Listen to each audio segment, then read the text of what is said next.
आप सबको मेरा नमस्ते।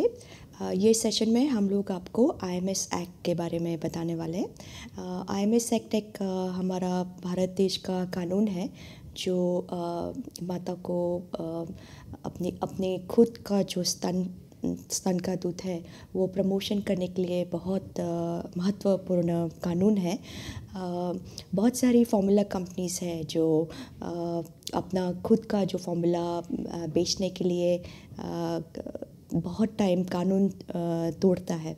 ठीक है, तो वो कानून क्या है वो आपको जानना ज़रूरी है। अगर आपको लगे कि कहीं पे भी वो कानून टूट रहा है तो आपको डेफिनेटली पीपीएनआई का जो एक ऐप है वो भी हम लोगों ने ये ट्यूटोरियल में बताया हुआ है। वो ऐप के माध्यम से आप कंप्लेन कर सकते हैं, तो वो डेफिनेटली वो कंप्लेन जाएगा और उसका हम लोग जो कानून अगर टूट रहा है तो उसको डेफिनेटली सज़ा मिलेगी। तो आप देखिए कि ये आईएमएस एक्ट क्या है। जैसे मैं आपको उदाहरण दे रही हूँ।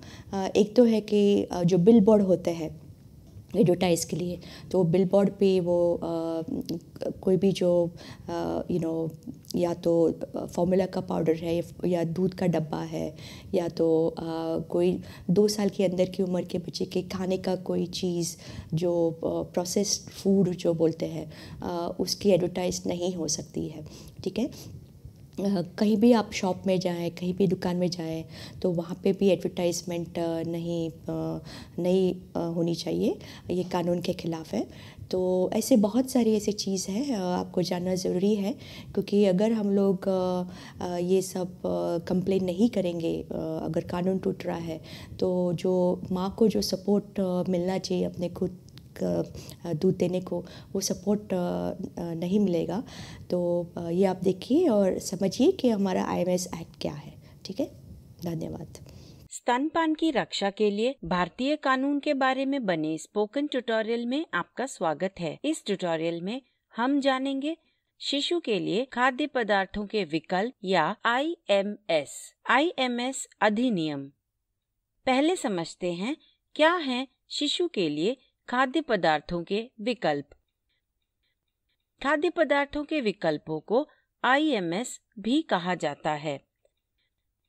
आईएमएस वो खाद्य पदार्थ है जिसे थोड़ा सा या पूरा माँ के दूध की जगह दिया जाता है। इसमें 2 साल तक के शिशुओं को दिए जाने वाले बाजार में मिलने वाले खाद्य पदार्थ या दूध शामिल हैं। इस ट्यूटोरियल में हम आईएमएस को बाजार में मिलने वाले शिशु के खाने या शिशु के लिए खाद्य पदार्थ बोलेंगे। लोग बाजार में मिलने वाले शिशु के खाने को क्यों इस्तेमाल करते हैं? ऐसे खाने को इस्तेमाल करने के 5 प्रमुख कारण हैं। पहला कारण मिथक है, जो बाजार में मिलने वाले शिशु के खाने की तुलना स्तन के दूध से करते हैं। लोग ऐसा मानते हैं कि यह स्तन के दूध के समान अच्छे हैं और माँ के दूध के बदले में इस्तेमाल हो सकते हैं। कुछ बेखबर लोग इन्हें स्तन के दूध से बेहतर मानते हैं। यह एक आम मिथक है क्योंकि वे बाजार में मिलने वाले शिशु के खाने से होने वाले नुकसान नहीं जानते, ना ही देख सकते हैं। लोग इनके बुरे असर के बारे में ठीक से नहीं जानते।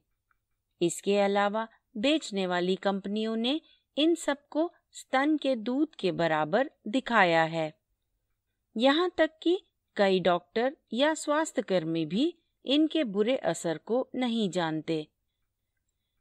वे स्तनपान ना कराने से होने वाले नुकसान भी नहीं जानते।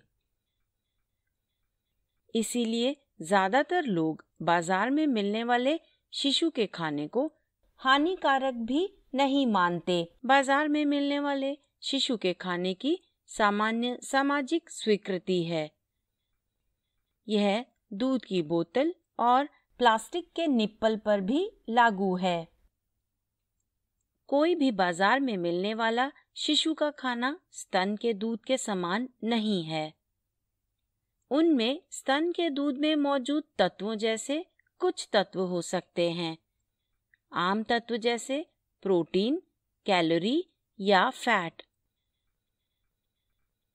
पर इनमें स्तन के दूध के बाकी बहुत सारे तत्व नहीं होते।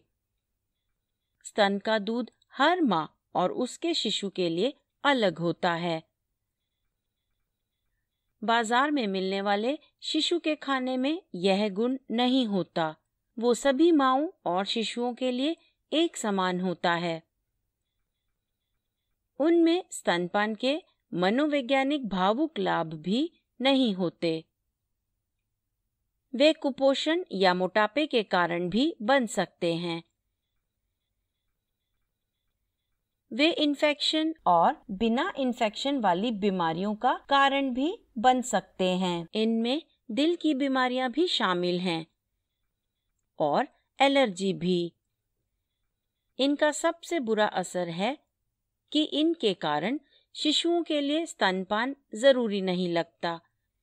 कंपनियां लोगों को नहीं बताती कि स्तनपान मुफ्त और सबसे अच्छा है। बाजार में मिलने वाले शिशु के खाने को लेने का दूसरा कारण है कि यह खिलाने और पिलाने में आसान लगते हैं। स्तनपान एक कौशल है। स्तनपान के सही तरीके को सीखने या उसे कराने की मदद में समय और मेहनत लगती है। शुरुआत में स्तनपान के तरीके सीखते हुए मुश्किलें हो सकती हैं। माँ को घर पर स्तनपान कराने के लिए परिवार के सहायता की जरूरत होती है। उसे घर के बाहर या काम करने वाली जगह पर स्तनपान कराने के लिए समाज के साथ की जरूरत होती है। इन वजहों से बाजार में मिलने वाला शिशु का खाना खिलाने में आसान समझा जाता है। अब शिशु के लिए बाजार के खाने के तीसरे कारण की बात करते हैं। कम जानकारी वाले स्वास्थ्यकर्मी शिशु को बाजार का खाना देना आसान समझते हैं। वे नहीं जानते कि माँओं को दूध पिलाने में मदद किस तरह करें। इसीलिए किसी भी तकलीफ के समय शिशु को बाजार का खाना देने की सलाह देते हैं। बाजार के खाने के इस्तेमाल का चौथा कारण है इन्हें बनाने वालों के द्वारा भारी प्रचार। वैज्ञानिक बातों से और पुरस्कार के प्रलोभन से शिशु के लिए बाजार का खाना खरीदने के लिए लोगों को मनाया जाता है। इन्हीं बातों से वे स्वास्थ्य कर्मियों को मनाते हैं ताकि वे शिशु के माता पिता से बाजार का खाना खरीदने को कहें। शिशु के लिए बाजार का खाना इस्तेमाल करने का पांचवा कारण है नई माँओं की भावनात्मक कमजोरी। मुश्किलों के दौरान माँओं की चिंता बढ़ जाती है। चिंताएं बाढ़ या कोविड-19 संकट जैसी आपदाओं के समय भी बढ़ती हैं। माएं आत्मविश्वास खो देती हैं और सोचती हैं कि उनके शिशु के लिए स्तन का दूध काफी नहीं होगा। फिर बाजार के खाने के इस्तेमाल पर दिए गए गलत सलाह पर भरोसा करने लगती हैं और बाजार के खाने का इस्तेमाल शुरू कर देती हैं। अब शिशु के लिए बाजार के खाने को बढ़ावा देने के इतिहास पर बात करते हैं।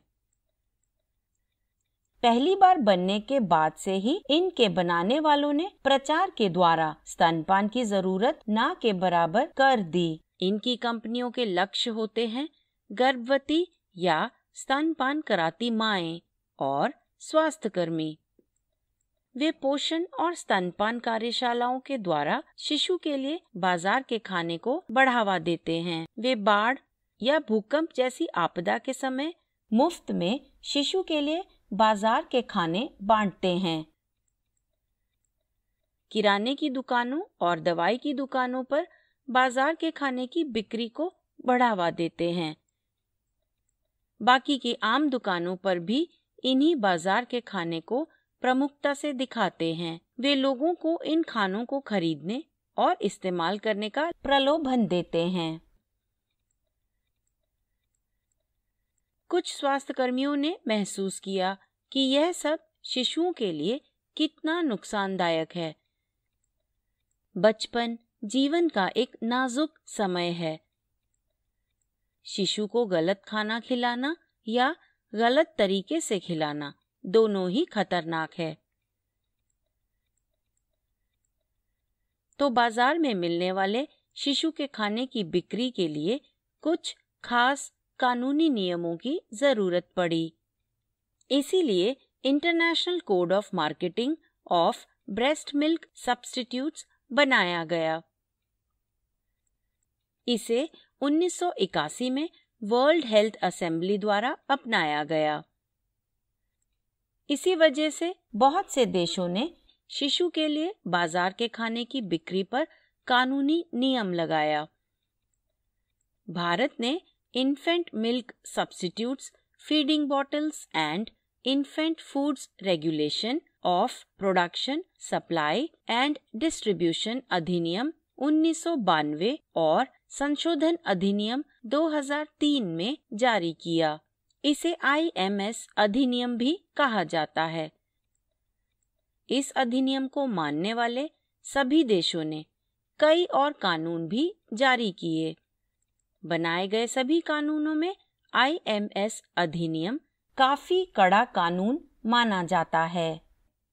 IMS अधिनियम के नियम बहुत ही आसान तरीके से BPNI द्वारा बताए गए हैं। BPNI breast feeding promotion network of India है। अब IMS अधिनियम के 10 उल्लंघनों पर बात करते हैं।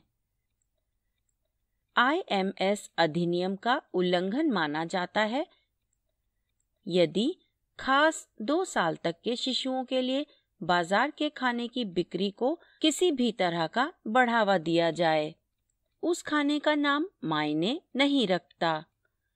यदि IMS अधिनियम के दायरे में आने वाले खाने का विज्ञापन किया जाता है। इसमें शिशु को पिलाने वाले दूध के विकल्प, दूध पिलाने की बोतलें और शिशु का खाना शामिल है। किसी रूप या किसी माध्यम में कोई भी विज्ञापन IMS अधिनियम का उल्लंघन करता है। इसमें टीवी, अखबार, आम पत्रिकाएं, वैज्ञानिक पत्रिकाएं, रेडियो और SMS विज्ञापन शामिल हैं। इसमें सामाजिक प्रचार साधन, होर्डिंग, बैनर और अन्य विज्ञापन भी शामिल हैं। यदि खाने या उसके नमूने किसी भी व्यक्ति को बांटे जाते हैं, इसमें गर्भवती और स्तनपान कराती माएं भी शामिल हैं। यदि खाने को इस्तेमाल करने या बेचने के लिए किसी भी तरह का प्रोत्साहन दिया जाता है, प्रोत्साहन के रूप में मूल्य में छूट या मुफ्त उपहार वगैरह हो सकते हैं। यदि IMS के प्रचार से संबंधित शिक्षा सामग्री बांटी जाती है,